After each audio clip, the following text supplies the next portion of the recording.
हाँ जी, next method करते हैं लेंथ मेजरमेंट का। To measure size of an astronomical object. मान लो ये हमारी अर्थ है और ये कोई एस्ट्रोनॉमिकल ऑब्जेक्ट है मून। ये एस्ट्रोनॉमिकल ऑब्जेक्ट है, ठीक है। मून का ये डायमीटर है, हमें ये पता करना है। साइज लिखा है ना, टू मेजर साइज। एक तो इसका डिस्टेंस भी पता कर सकते हैं अर्थ से, हम अर्थ से मून का डिस्टेंस भी पता कर सकते हैं। अभी मून का साइज पता कर रहे हैं। मान लो ये मून का डायमीटर है d, ये एंड A, ये एंड B। हम क्या करते हैं, अर्थ से ना पॉइंट A पे फोकस करते हैं, पॉइंट B पे फोकस करते हैं, ये एंगल चेक कर लेते हैं कितना है। मान लो ये डिस्टेंस हमारे पास है s, बहुत ज्यादा डिस्टेंस है ना ये। देखो मैं पहले सबसे पहले क्लियर कर दूं कि ये जो आपको बताने लगा हूं बिल्कुल बेसिक मेथड है, ठीक है, ज्यादा इंपॉर्टेंट नहीं है। इससे इसके बाद जो करवाऊंगा वो इंपॉर्टेंट है, ये बिल्कुल बेसिक है, समझ गए। एंगल पता करना बहुत ही इजी है, बहुत ज्यादा इजी। मान लो जो अर्थ पे है वो पॉइंट E है, ठीक है। हमने लेट कर लिया कि एंगल AEB मेरे पास कितना आ गया, थीटा। और A से B तक मेरे पास है डायमीटर ऑफ मून, जो हमें पता करना है। डायमीटर ऑफ मून वो कितना है, कैपिटल D मैंने मान लिया उसको, ठीक है। अब देखो आपको एक फॉर्मूला मैथ्स में मैंने बताया था, angle is equal to arc upon radius. Angle हमारे पास कितना है, ये थीटा। और आर्क क्या है, A से B। एक्चुअली मैंने इसको आर्क मान लो क्योंकि जो मून है ना वो इतनी ज्यादा दूर से हम देख रहे हैं। मून है तो बहुत बड़ा, हमें तो छोटा सा नजर आता है ना, हमें तो इतना सा नजर आता है, मून बहुत छोटा नजर आता है। तो जो मून का ये है ना वो अप्रोक्सीमेटली इसी के इक्वल ले लेंगे हम। मैंने AB आर्क ले ली, ठीक है, इसको सर्कुलर मान लिया मैंने। आर्क अपॉन रेडियस, रेडियस क्या होगा, जो डिस्टेंस है अर्थ से मून का।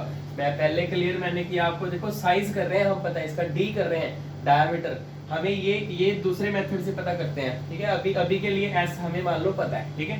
तो जो AB आर्क है ना, मून बहुत छोटा है, तो जो A से B आर्क है वो अप्रोक्सीमेटली AB के इक्वल ही है। और A से B हमारे पास किसके इक्वल है, D।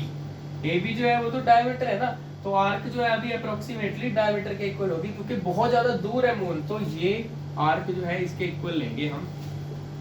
तो ये D upon S, cross multiply की, साइज कितना आ गया, एंगल इनटू सिर्फ इतना। तो ऐसे हम ये साइज पता कर सकते हैं एस्ट्रोनॉमिकल ऑब्जेक्ट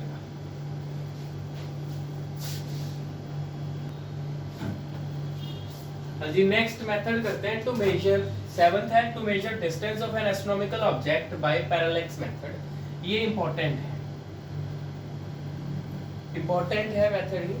देखो पैरेलैक्स, बाय पैरेलैक्स मेथड या पैरेलैक्स एंगल भी आप कह सकते हो, ये पैरेलैक्स मेथड लगा लो आप, पैरेलैक्स एंगल भी कोई प्रॉब्लम नहीं।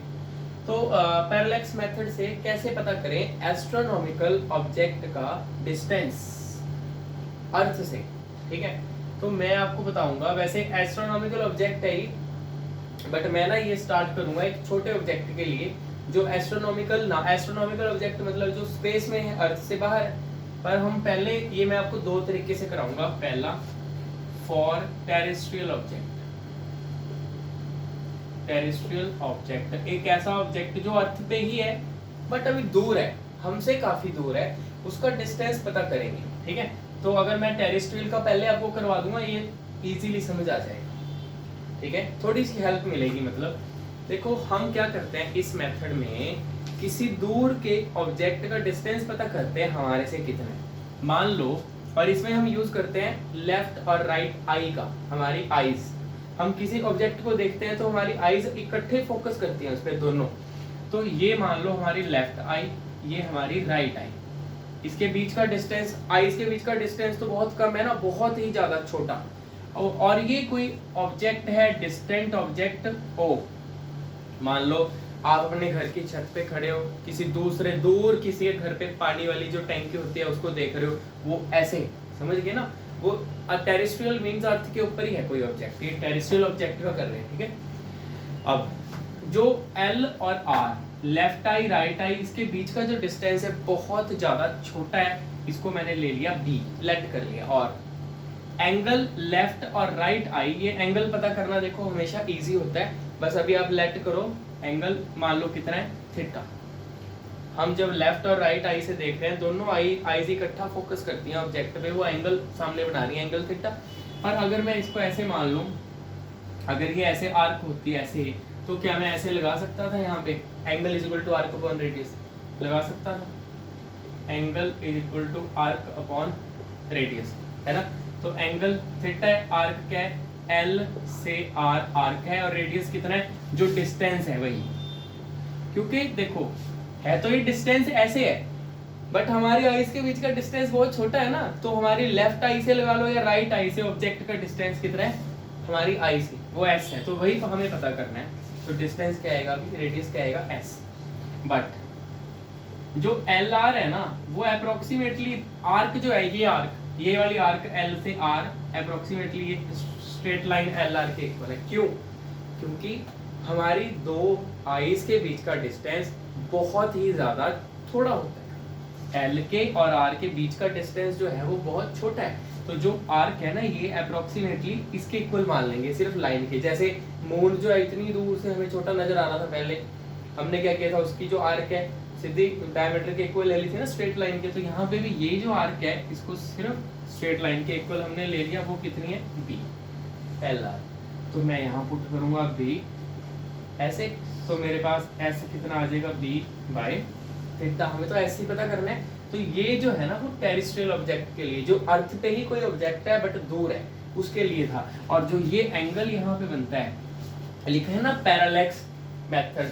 पैरालेक्स मेथड मतलब ये एंगल की हेल्प से, ये वाले एंगल की हेल्प से, जहां पे हमारी आईज दोनों इकट्ठी पड़ रही हैं, वो वाला एंगल जो बन रहा है, इस एंगल को बोलते हैं पैरालेक्स एंगल या पैरालेक्टिक एंगल। और जो ये डिस्टेंस होता है हमारी लेफ्ट और राइट आई के बीच में, इसको बोलते हैं बेसिस।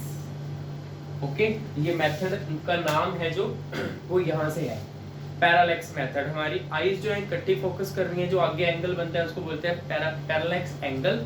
इस एंगल की हेल्प से हम पता करते हैं, समझ गए। तो ये मैंने जस्ट आपको बताया टेरेस्ट्रियल ऑब्जेक्ट के लिए। अभी आपको बताऊंगा ये जो जिस पे जो मैंने लिखा है F for astronomical object. Astronomical object के लिए यही कैसे करते हैं, फॉर्मूला यही लगेगा angle equal to arc upon radius, but थोड़ा डिफरेंट वे में। फिलहाल ये नोट करिए आप।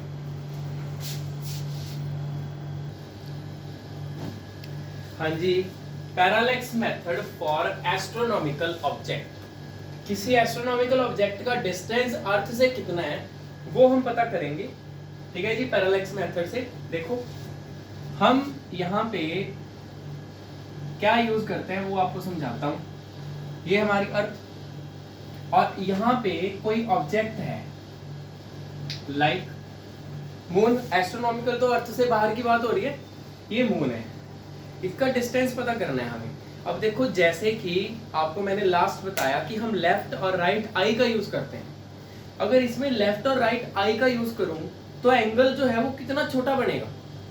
पैरालेक्स एंगल जो होता है थीटा, यहाँ पे कितना ज्यादा छोटा बनेगा, बहुत मुश्किल है ना उससे। हम क्या करते हैं, अर्थ के ऊपर ना दो पॉइंट ले लेते हैं, एक पॉइंट ये E1, एक पॉइंट ये E2, दो पॉइंट ले ली। अब मतलब हम इसमें लेफ्ट आई और राइट आई का यूज नहीं कर रहे, हम इसमें दो अर्थ के दो पॉइंट का यूज कर रहे हैं, E1 E2। मान लो इनके बीच में डिस्टेंस क्या है, सेम B। अर्थ के दो पॉइंट में, अर्थ के ऊपर वो डिस्टेंस है B। तो हम क्या करते हैं, यहाँ पे ना पोल एक लगाते हैं बिल्कुल 90 डिग्री पे। पोल लगा दिया, पहले हम पहले पॉइंट पे खड़े हैं, एक पोल लगा दिया। यहाँ पे खड़े होके हम इसको फोकस करते हैं मून को, और चेक किया यहाँ पे एंगल बन रहा है θ1, हो गया। फिर यहाँ पे आ गए, यहाँ पे एक पोल लगाया बिल्कुल 90 डिग्री अर्थ के साथ, पूरा 90 डिग्री। एक्चुअली ना मैंने अर्थ ऐसे बना तो दी, बट फ्लैट है अभी, क्योंकि दो पॉइंट ऐसे थोड़ी अर्थ पे ऐसे ले लेंगे। अभी ना ये अर्थ यहाँ पे ऐसे है, बिल्कुल फ्लैट है।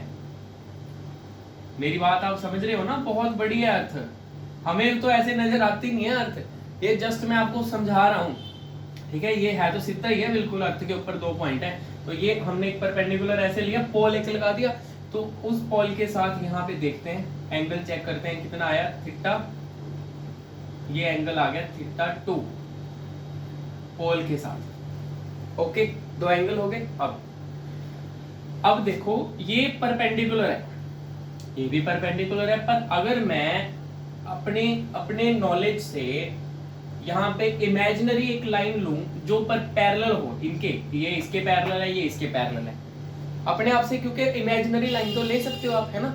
अब देखो पहले मैं बता दूं, जो डायग्राम मैं बता रहा हूँ वो ध्यान से देख लो, ये मेथड इसी डायग्राम पे बेस्ड है पूरा। यहाँ तक क्लियर हुआ। अब देखो ये दोनों पैरेलल हैं क्योंकि दोनों 90 डिग्री।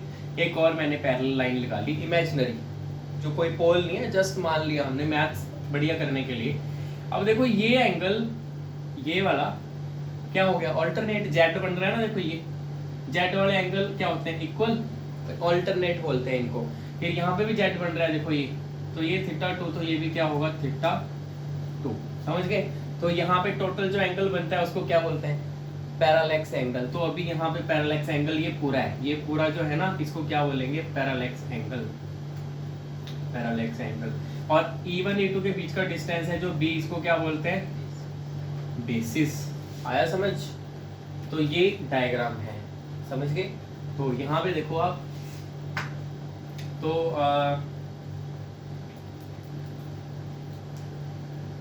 एक और मैं बात बताऊंगा, कई बुक्स में ना ऐसे लिखा है कि पॉइंट E1 से ना किसी स्टार को देखो ऊपर की तरफ, यहाँ से E2 से किसी स्टार को देखो। स्टार आपको दिन में नजर नहीं आते, इसीलिए स्टार वाला कॉन्सेप्ट नहीं यूज करना, पोल आपने यूज करने हैं।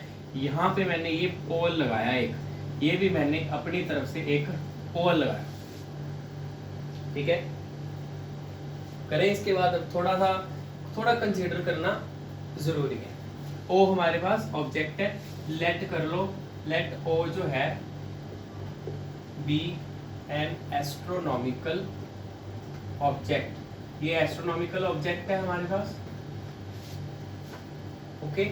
और ये E1 से इस पॉइंट को लिख लो E1 डैश, ये E2 से इस पॉइंट को लिख लिया E2 डैश, ये दो पोल है ना। Let E1 dash and E2 dash are two poles perpendicular to surface of earth, अर्थ के सरफेस के परपेंडिकुलर है दोनों, है ना। तो हम लेट करते हैं कि ये वाला एंगल, लेट कर लिया angle E1 dash E1 O, वो कितना है थीटा 1, एंड एंगल ये वाला E2 डैश E2 O, वो कितना है थीटा 2, दोनों एंगल मान लिए।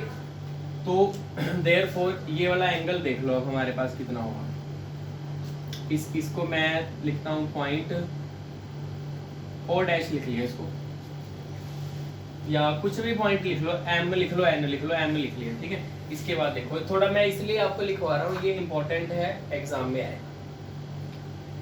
इसके बाद देखो बस जो मैंने डायग्राम में बताया आपको वो मैं मैथमेटिकल फॉर्म दे रहा हूँ। इसके बाद ये और ये इक्वल है, angle E dash E1 O ये वाला इसके इक्वल है, ये कितना है E1 O M, ऑल्टरनेट है, दोनों थीटा 1 है।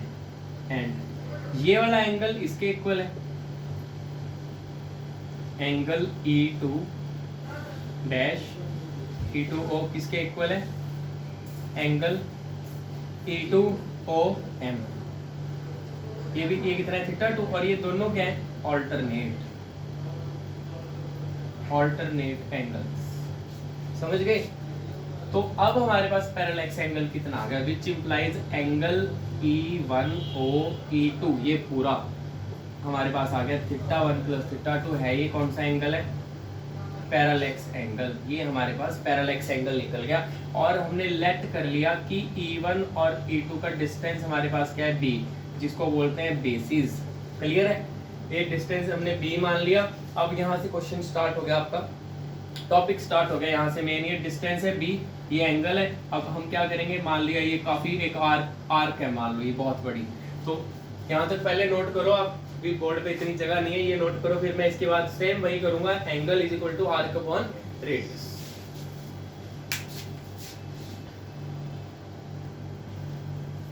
हाँ जी, इसके बाद देखो ये मान लो कोई आर्क है ऐसे, तो angle is equal to arc upon radius. Radius क्या होगा, ये डिस्टेंस, E1 से इसका डिस्टेंस S, E2 से इसका डिस्टेंस S, समझ गए। और E1 E2 अभी ज्यादा दूर भी नहीं है कि बहुत ज्यादा दूर है, ज्यादा दूर नहीं है, पास ही है, ठीक है ना। इसके बाद आप देखो angle is equal to, we know angle is equal to arc upon radius.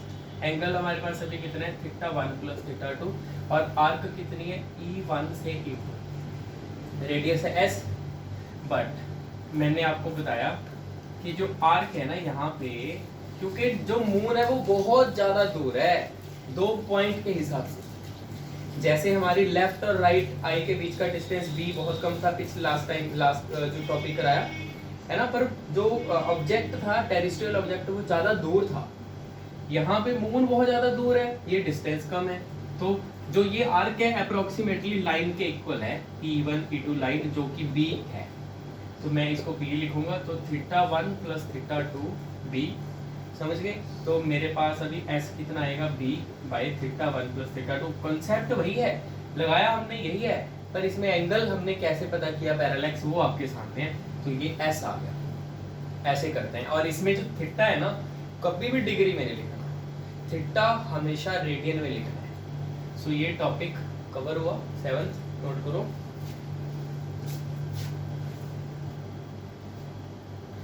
हाँ जी, नेक्स्ट मेथड जो है 8th मेथड, वो है हमें डिस्टेंस पता करना है किसी प्लेनेट का बाय केपलर थर्ड लॉ। अब सबसे पहले केपलर का थर्ड लॉ क्या कहता है, according to Kepler's third law, देखो ये ना आपके पास आएगा आगे, आपके पास एक चैप्टर है ग्रेविटेशन, यूनिट 6 है ग्रेविटेशन, उसमें ये आएगा थर्ड लॉ, तो उसमें आप ज्यादा अच्छे तरीके से इसको करोगे, ठीक है। तो अभी केपलर का थर्ड लॉ मैं फिर भी आपको बताऊंगा, पहले तभी स्टार्ट करेंगे।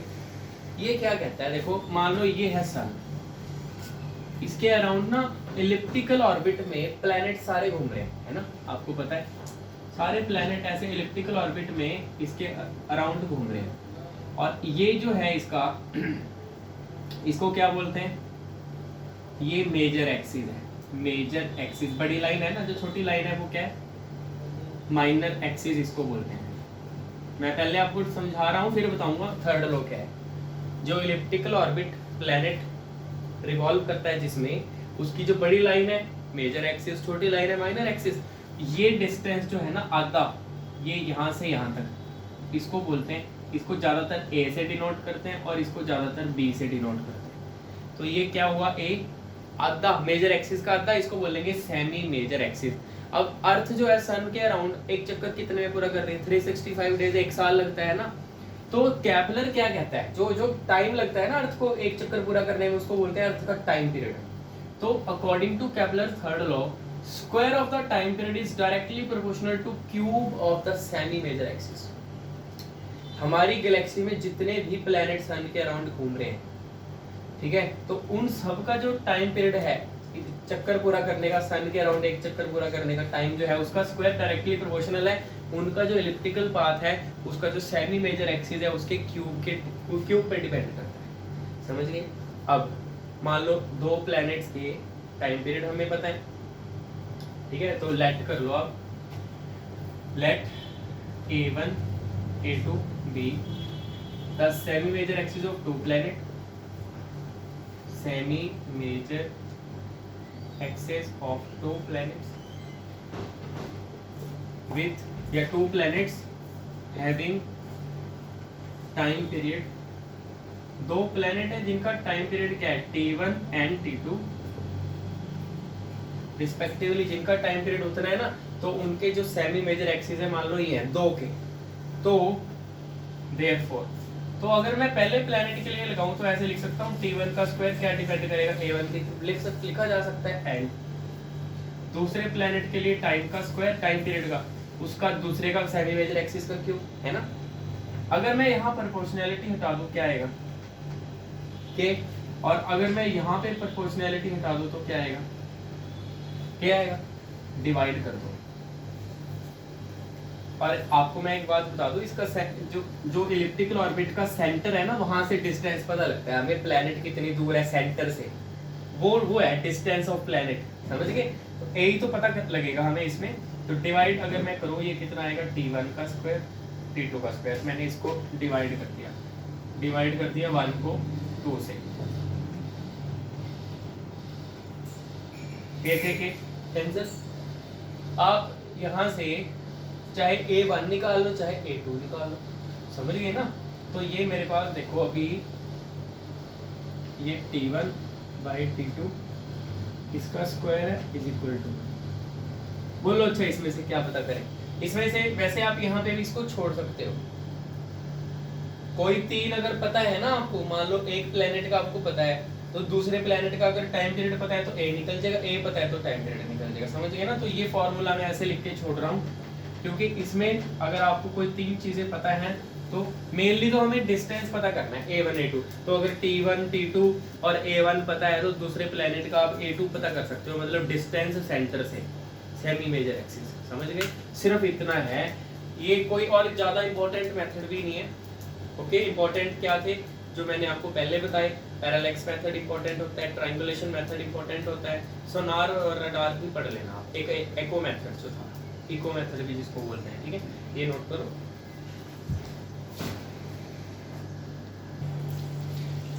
हाँ जी, नेक्स्ट मेथड करते हैं, the distance of a planet by Copernicus method. ये काफी पुराना मेथड है ना, कोपरनिक्स न्यूटन के टाइम का बंदा है, बहुत पुराना मेथड है।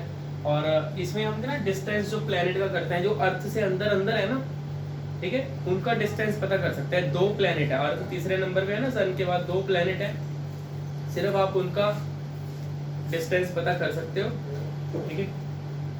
मरकरी वीनस, इनका आप डिस्टेंस पता कर सकते हो सिर्फ। और ये कैसे पता करेंगे, मान लो ये है हमारे पास सन, और मैं सिर्फ अर्थ के और सन के बीच में एक प्लेनेट ले रहा हूँ, क्योंकि वैसे 2 हैं तो दोनों को पता कर सकते हैं। मान लो ये एक प्लेनेट है, मरकरी या वीनस में से किसी भी एक का, ये हमारी अर्थ, यहाँ पे मान लो अर्थ है, ठीक है। और मान लो ये ना जो मेथड है वो कैसे करते हैं कि किसी ना किसी कोई ना कोई ऐसा टाइम होगा जिस टाइम पे जो यहाँ पे प्लेनेट है, ये अर्थ है, ये दूसरा प्लेनेट ये सन, ठीक है।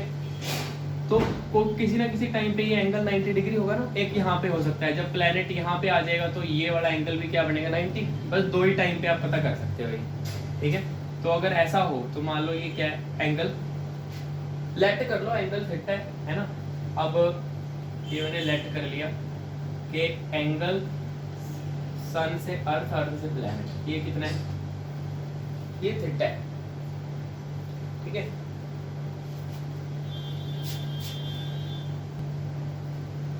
देखो ये एंगल हमने SEP थीटा मान लिया, और सन से अर्थ के बीच का डिस्टेंस क्या होता है, 1 एस्ट्रोनॉमिकल यूनिट होता है ना। इसकी वैल्यू क्या होती है, 1.496 × 10⁻11, ये होती है वैल्यू 1 एस्ट्रोनॉमिकल यूनिट। तो ये तो हमें पता है 1 AU सन के और अर्थ के बीच का डिस्टेंस। अब अगर मैं इस ट्राइंगल में, इन ट्राइंगल SEP, अगर मैं इस ट्राइंगल में साइन थीटा लगा दूं, मेरे पास कितना है, साइन थीटा क्या होता है, perpendicular upon hypotenuse, cross multiply कर दो, कितना आ गया, साइन थीटा इनटू SE की वैल्यू कितनी है, 1 एस्ट्रोनॉमिकल यूनिट, तो 1 एस्ट्रोनॉमिकल यूनिट इनटू ये साइन थीटा। और एंगल तो पता किया जा सकता है, देखो सन और एक सन पे और प्लैनेट पे फोकस करके एंगल इजीली पता लग जाता है, ठीक है। तो एंगल मैं मान के चलता हूँ थीटा। तो ये देखो प्लैनेट और सन के बीच का डिस्टेंस आ गया, एक तो ये डिस्टेंस पता चल गया, प्लैनेट और सन के बीच का डिस्टेंस ही।